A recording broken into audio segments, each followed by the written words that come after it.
As I mentioned, it's busy in Canberra tomorrow, the first sitting day since the May 21st election.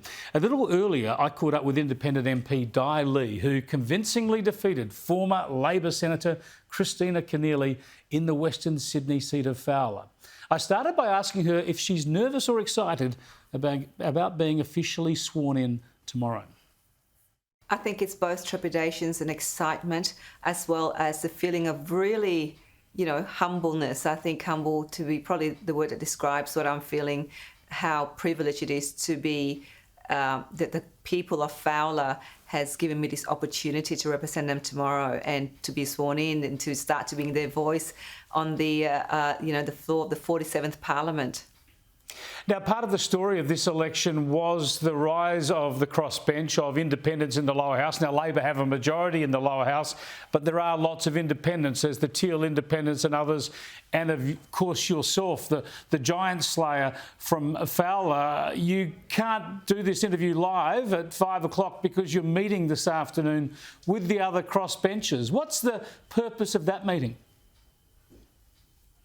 Look, we're meeting this afternoon with the crossbenchers as well as, I believe, with the opposition as well, just to connect with one another. And, we have not really met with the opposition, formally face-to-face until probably now. And now that we're all at Parliament, it'll be a good opportunity to just meet face-to-face and, I suppose, develop a constructive working relationship here in Parliament House.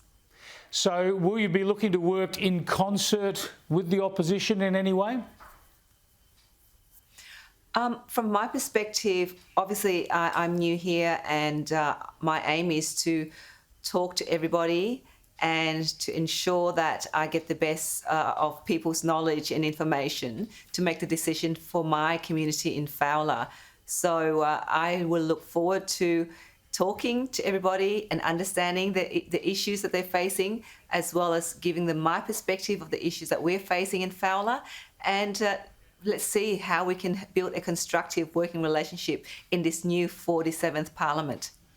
Yeah, so tell me about the other crossbenchers then. Do you think you'll be working closely with some of them to get some sort of consensus on some issues, or do you see yourself as only a loner, a mere loner?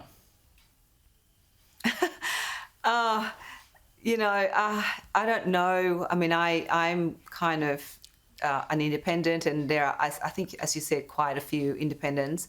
I don't know about working with, but definitely collaborating is something that I will seek to do in this 47th Parliament, to talking with all these different individual representatives. Obviously, they have issues that they would like to fight for the community.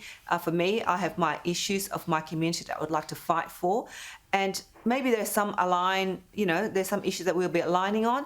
There might be issues that we won't be aligning on. So until we sit down and talk about what those important issues are for our electorate, respective electorates, I look forward to understanding those issues and see there may be issues we can collaborate on and there may be issues we won't be. Now, you once were a Liberal Party member, no longer, of course, a long time as an independent. You're going to meet with the opposition leader. Presumably you're going to meet with the Prime Minister at some stage as well. Can you tell us whether either of the major parties has started to try to woo you? They probably don't need you in this term of Parliament, but I would have thought in the lead up to the next election, maybe one of the major parties might be interested in getting you on side. Well, I hope that this new Parliament will be a different Parliament in the sense that every person that got elected was elected by the people, and I hope that the government or the opposition understand, and I hope they do understand that, and that the people has put, for instance, in my case, the people has put me here, and I hope that they will respect that. Look, I think I'll go back to fighting, looking at the issues that are important to my community, and I hope that either the government or the opposition can understand that, and I will stand for my community and fight on their issues. But firstly, do you rule out ever rejoining one of the major parties? Are you determined to recontest as an independent? I will definitely remain an independent, Chris. I think for me, that means I am the voice of the people. I'm not aligned to any major party sort of machineries or factions or whatever. I'm actually aligned to the people of my electorate in my community, that's Fowler. And I think having that freedom to really speak my mind and really consult with my community and taking their issues without the restraints of party, personalities and mechanisms and all that stuff. I think that's why I love, being Australian, living here and representing my community. And when you talk about your community, it's really a smorgasbord, a melting pot, a great example of city-dwelling, working families, multicultural environment. What are the most important issues for that part of Sydney, for those sorts of Australians, and what are you going to be seeking to achieve as your number one aim in this term of Parliament? Yes, Chris, Fowler is one of the most culturally diverse electorates, I believe, in the whole of the country. And we have one of the largest population of migrants and refugees, in particular in the last few years. We've had the most settlement of refugees in our city with no additional infrastructure, no additional resources or housing for that community. In the last 4 or 5 years, at least 10,000 refugees have been settled. And I suppose, like many other communities, we are experiencing the high cost of living.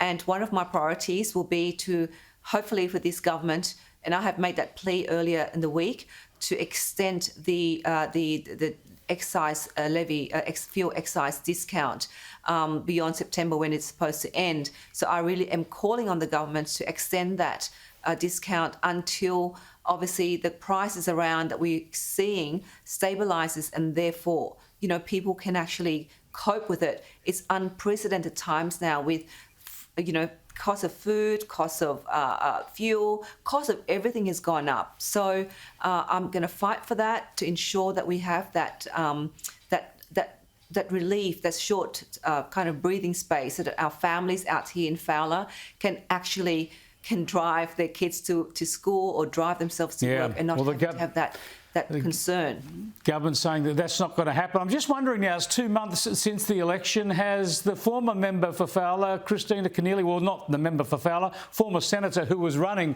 for Fowler, of course, trying to switch to the lower house and you defeated her, that is Christina Keneally. Has she reached out to you personally to welcome you into the Parliament, to congratulate you on the win? No, no.